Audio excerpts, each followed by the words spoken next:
which is the better pantomime?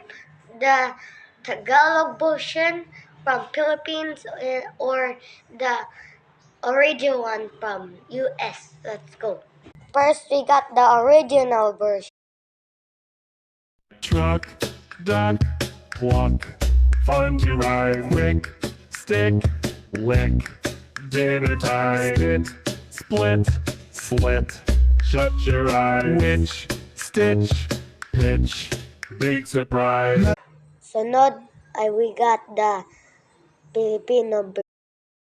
Batang, balitang, utang, pansiray, kilat, dilat, pilat, nagulat ka, kubo, lobo, bohol, swimming pool, banga, panga, sanga.